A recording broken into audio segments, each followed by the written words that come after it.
Pada dasarnya setiap waktu itu adalah waktu untuk kita taat. Karena itu tidak ada bulan ini tidak bulan ketaatan. Inilah bulan taat. Bulan Ramadan bulan kita ke masjid. Bulan Syawal bulan kita ke tempat wisata saja. Masjid tidak ingat tidak apa-apa. Apakah begitu? Tidak benar. Nah, makanya para ulama semenjak dahulu harisina begitu bersemangat menjelaskan kepada umat tentang wazaif, peran dan fungsi. Jadi fungsi dari setiap bulan itu. Ada kitab-kitab yang menjelaskan perkara itu. Bulan ini apa yang kita lakukan, bulan itu apa yang sebaiknya kita lakukan. Itu wazaifus suhur. Itu adalah fungsi dari masing-masing bulan.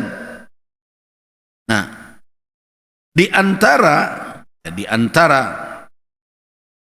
kitab yang menjadi rujukan banyak ulama ketika membicarakan tentang fungsi dari bulan-bulan tersebut, untuk apa dan apa yang akan kita lakukan di bulan itu, adalah kitab Lataiful Ma'arif. Lataiful Ma'arif itu menunjukkan ada wazifah, ada fungsi setiap bulan. Nah, termasuk di dalamnya adalah bulan Sya'ban. Ini bukan hanya bulan-bulan haram, sebagaimana dalam surat At-Taubah tadi, Na'iddatash syuhur 'inda Allah 12 syahran. Sesungguhnya bilangan bulan di sisi Allah Subhanahu wa taala adalah 12 bulan. Semenjak kapan 12 bulan itu terhitung? Yaitu semenjak Allah menciptakan apa? Langit dan bumi. Jadi semenjak kapan? Semenjak hari penciptaan langit dan bumi, Allah Subhanahu wa taala telah menetapkan bahwa bulan itu 12. Perhatikan, fi kitabillah artinya apa? Di dalam ketentuan Allah Subhanahu wa taala, yauma khalaqas samawati wal ard. Di hari Allah ciptakan langit dan bumi, sudah ada perhitungan waktu. Dan itu akan berlaku di amat, di masa semenjak penciptaan sampai akhirnya. Berlaku bagi siapa? Bagi makhluk yang ada di alam semesta ini. Tapi ingat, hitungan hari dan bulan di sisi Allah berbeda. Perlu diingat itu. Ini mengikat kepada sunnatullah fil kaun, mengikat kepada makhluk. Sedangkan di sisi Allah bisa saja satu hari itu tidak sama dengan satu hari dalam perhitungan manusia. Itu makanya satu hari kiamat jangan dikirakan 24 jam nanti. Hari kiamat itu satu hari semenjak kehancuran dan ditiupnya sangkakala, kemudian berikutnya semua yang hidup mati, kemudian dibangkit, kemudian berikutnya adalah di mahsyar, kemudian terjadi hisab, dan terus sampai akhirnya diputuskan siapa yang masuk surga dan neraka, kemudian orang surga masuk ke surga, neraka masuk neraka. Itu dalam satu hari. Itu sasana waktunya itu 24 jam. Itu hitungan kita 24 jam. Satu hari kiamat berapa? 50.000 tahun.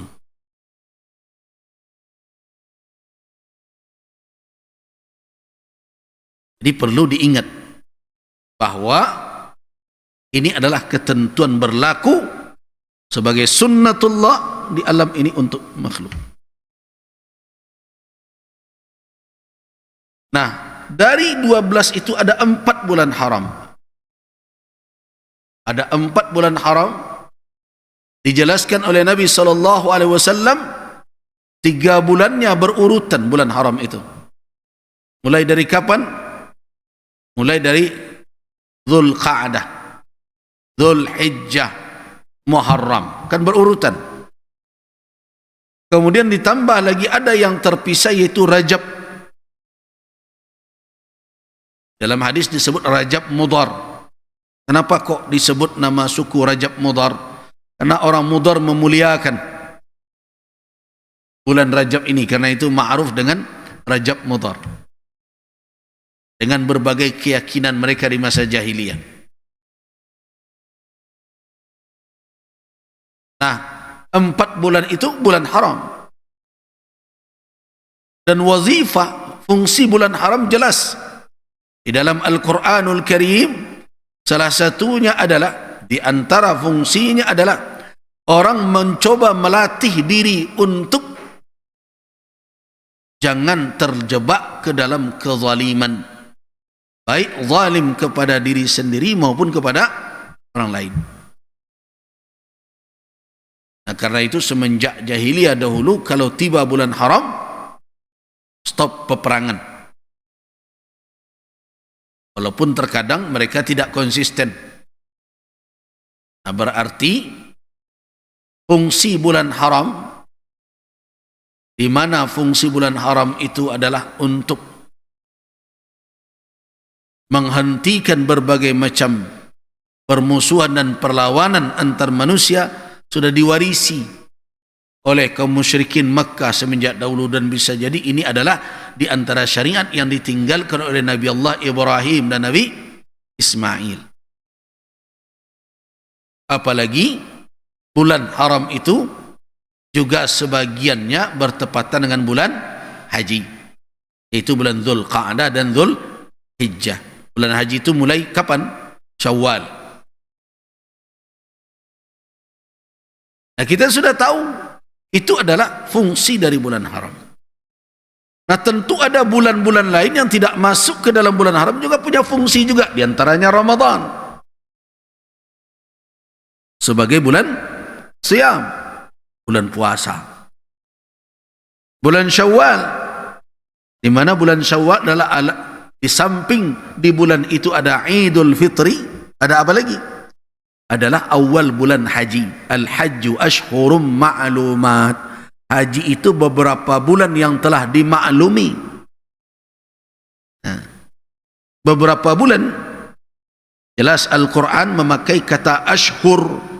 Allah Subhanahu wa ta'ala mengatakan ashhur, berarti dia lebih dari 2. Karena itu yang ma'ruf jamak itu di dalam penggunaan bahasa Arab, kata jamak itu biasanya melebihi dari 2 afrad, 2 bilangannya. Jadi 3 aqallul jamak. Itu pendapat yang masyhur, 3 itu bilangan jamak, itu 3 baru dikatakan jamak. Kalau 2 di dalam bahasa Arab dinamakan musanna, kalau 1 namakan mufrad. Nah, kalau Allah katakan ashhur, bulan-bulan, berarti dia jamak, berarti 3 bulan. Kapan bulannya itu? Mulai dari Syawal, Dzulqa'dah, kemudian Dzulhijjah. Itu 3 bulan Syawal. Berarti bulan Syawal adalah salah satu dari bulan haji. Dan di bulan Syawal ada Idul Fitri.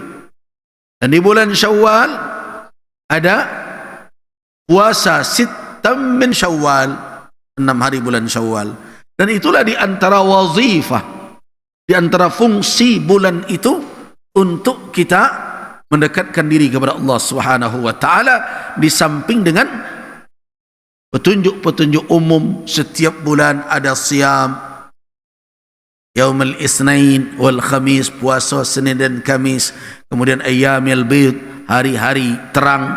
Semua itu adalah waktu yang tetap kita menjaga hubungan ibadah kita dengan Allah. Syawal. Nah, kemudian juga bulan-bulan lainnya tetap saja ada keutamaan. Misalnya Rajab.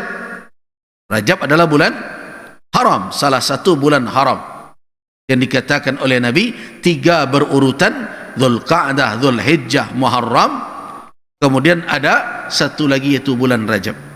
Bulan Muharram jelas ada di situ puasa Asyura misalnya. Di samping juga puasa yang disyariatkan sepanjang setiap bulan, ada sunnah mempuasakan setiap Kamis, setiap hari Isninnya, dan setiap 3 hari bulan terangnya. Dan kita tahu lagi terus bulan apa? Rabiul Awal, yang merupakan bulan di mana Nabi SAW dilahirkan. Dan keutamaan bulan itu, walaupun tidak ada petunjuk khusus untuk kaum muslimin melakukan perayaan-perayaan dalam bentuk maulid Nabi dan berbagai macam, tetapi kita menyadari bahawa bulan Rabiul Awal adalah bulan Nabi dilahirkan dan bulan Nabi diwafatkan. Nah, karena itu kaum muslimin biasa mengulang-ulang peristiwa sejarah di dalam majlis dan kajian dalam bentuk majlis as-sirah. Nah, kalau orang mengkaji tentang sirah nabawiyah di bulan Rabiul Awal, karena memang di bulan itu diriwayatkan bahwa Nabi dilahirkan dan di bulan itu Nabi diwafatkan, maka selama dalam batasan majlis sirah tidak ada masalah padanya dan tidak termasuk kategori bid'ah. Kenapa? Karena dia adalah bahagian dari ta'alimul ummah, mengajarkan umat tentang apa? Tentang bagaimana Rasulnya agar bisa menjadi tauladan sebagaimana perintah Al-Quranul Karim. Nah, sekarang ada satu pertanyaan yang sering, yaitu bagaimana dengan bulan Sya'ban? Nah, terkait dengan bulan Sya'ban, yang perlu kita berhati-hati adalah banyaknya riwayat-riwayat tentang bulan Sya'ban ini yang tidak bisa atau yang tidak memenuhi syarat untuk dijadikan hujjah syar'iyah, hujjah dalam beramal. Banyak riwayat-riwayat yang dijadikan oleh orang sebagai landasan untuk beramal secara khusus, padahal dalil-dalil tersebut tidak naik ke peringkat bisa dijadikan hujjah. Artinya tidak boleh beramal berdasarkan itu, karena bukan sebatas fadail. Bukan sebatas fadail. Apa contohnya? Seperti ada solat 100 rakaat misalnya pada malam nisfu Sya'ban. Para ulama hadis telah mengatakan bahwa riwayat yang seperti itu tidak datang dalam bentuk fadail, karena dia datang dengan kaifiat tersendiri. Itu bukan fadail namanya. Bukan masalah fadilah, tetapi mengisbat, menetapkan hukum karena ada kaifiatnya,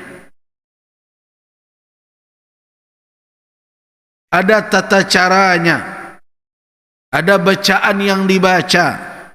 Walaupun solatnya seperti, kalau kita lihat rakaat itu mirip dengan solat yang lain, tetapi mengkhususkan ibadah dengan cara seperti itu tidak berada lagi di ranah fadail, tapi di ranah apa? Membuat ibadah,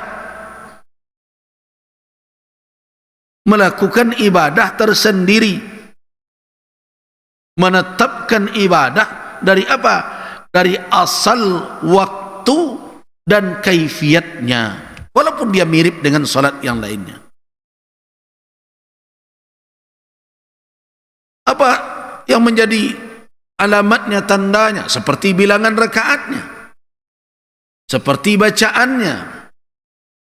Hal yang seperti itu tidak bisa kita katakan dengan fadail, tapi dia masuk kepada asal syariat.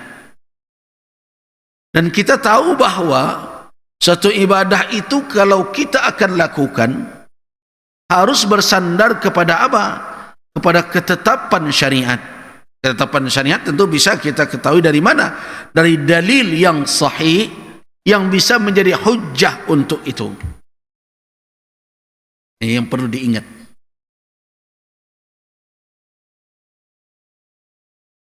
Nah, di antaranya lagi adalah seperti membaca surat tertentu di malam itu, Yasin misalnya.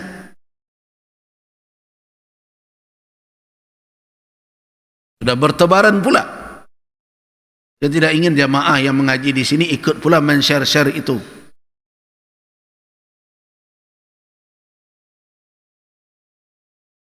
Baca surat Yasin malam itu 3 kali dan begini, begitu ya.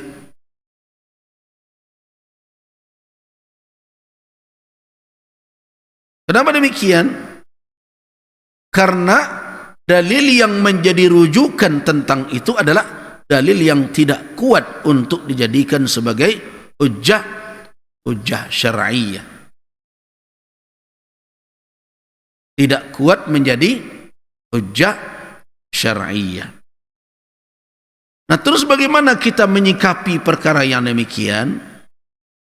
Perlu diingat adalah yang pertama, kalau kita menemukan hal yang seperti itu,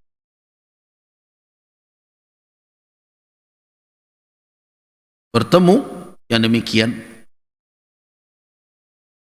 yang pertama, jangan ikut-ikutan membagi-bagikan suatu petunjuk amal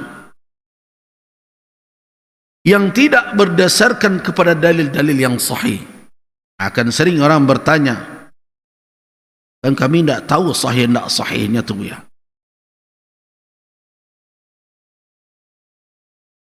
Kalau tidak tahu suatu hujjah ketika kita mendapatkan petunjuk amal, ketahuilah bahwa apa?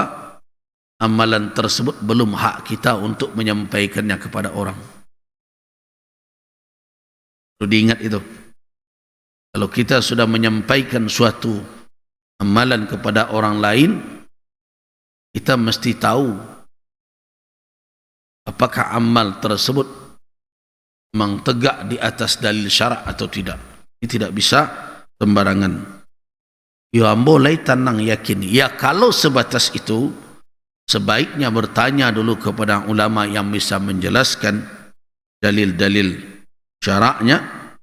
Nah, kalau kita tidak bisa menjelaskan alasan syar'inya, maka sebaiknya apa? Baiknya cukupkan dahulu untuk diri kita, bukan untuk orang lain. Kenapa? Karena kita tidak mengetahui alasan syar'i, berarti kita tidak punya hak sebenarnya untuk apa? Untuk menyampaikan kepada orang lain. Jadi jangan alasan balighu anni walau ayah juga. Itu terus yang dipakai. Balighu anni walau ayah, balighu anni walau ayah.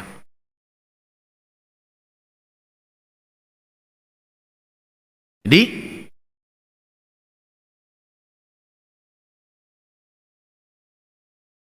kalau kita dapat itu, terus bagaimana? Sudah, kalau seandainya kita ingin mengamalkannya, tugas pertama dari mana didapat? Kalau dari ulama yang memahami petunjuk syariat dan tahu dengan dasar-dasar dan dalilnya, silahkan. Tetapi sebaiknya ditanya dahulu kemana-mana supaya kita punya kesimpulan yang memang berdasarkan kepada keilmuan, bukan berdasarkan kepada fanatik. Kalau kita tidak tahu alasan hujjahnya, hanya sekedar tenang batin kita mengamalkannya, minimal cukupkan saja untuk diri kita, jangan ikut pula mengajak orang. Karena kita tidak punya wawasan yang cukup untuk itu.